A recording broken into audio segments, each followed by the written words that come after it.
Evening friend, जैसा कि मैंने आपको बताया था कहानी के फर्स्ट पार्ट में, पहले भाग में मैंने आपको बताया था कि ज़मींदार जो है वो बढ़ई के घर पहुंचता है अपनी बेटी की शादी के लिए, बढ़ई का हाथ मांगने के लिए।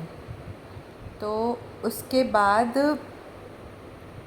उसने बढ़ई के माँ बाप से कहा कि मेरी बेटी तुम्हारे लड़के के साथ शादी करना चाहती है। ये सुनकर उनकी खुशी का ठिकाना नहीं रहा।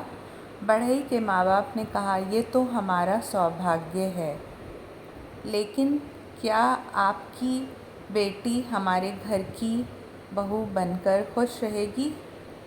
हम तो बहुत गरीब हैं, 2 वक्त की रोटी के लिए भी सोचना पड़ता है।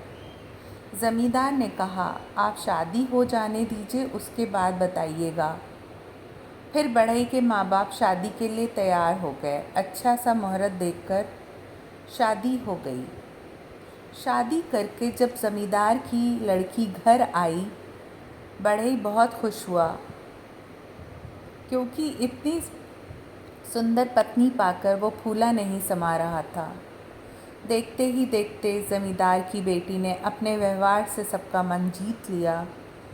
बढ़ई के माँ बाप तो बहुत खुश हुए इतनी संस्कारी बहू पाकर। वो उन लोगों की बहुत सेवा करती। इधर बढ़ई की बनाई हुई लकड़ी की चीज़ें हाथों हाथ बिकने लगीं। देखते ही देखते बढ़ई का कारोबार फैलता चला गया और उसके बाद बहुत बड़ा मकान, गाड़ी, पैसा, नौकर चाकर, किसी भी चीज़ की कोई कमी नहीं थी। बस कमी थी तो संतान की। उनकी शादी को 8 साल हो गए, लेकिन संतान के सुख से वंचित ये पति पत्नी, कौन सा ऐसा तीर्थ स्थल है, कौन सा मंदिर है जहाँ नहीं गए।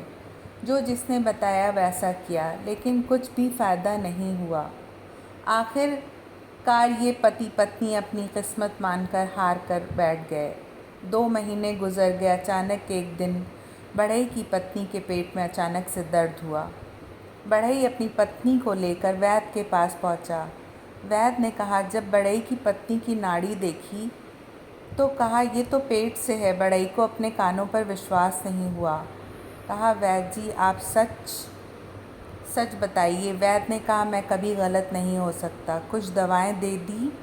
कहा, जाओ, कुछ दिन के बाद तुम्हें खुद पता चल जाएगा। अब इस कहानी का तीसरा भाग जो है वो जल्दी हम आपको बताएंगे। और ये बताइए कि जो मेरा ये सेकंड पार्ट है, फर्स्ट पार्ट तो आपने देखा ही होगा, सेकंड पार्ट में आपको मेरी ये स्टोरी कैसी लगी कमेंट बॉक्स में कमेंट करिए, लाइक करिए, शेयर करिए। प्लीज़ प्लीज़ फ्रेंड्स, मैंने ये बहुत मेहनत से ये स्टोरी लिखी है और मैंने आपको ये स्टोरी सुनाई है। बताइएगा कि आपको ये स्टोरी कैसी लगी। ओके, और इसी के साथ मैं इस कहानी का एंड करती हूँ और अगले एपिसोड में, थर्ड एपिसोड में फिर मैं आपसे मिलूँगी। गुड नाइट, शब बखैर, बाय बाय।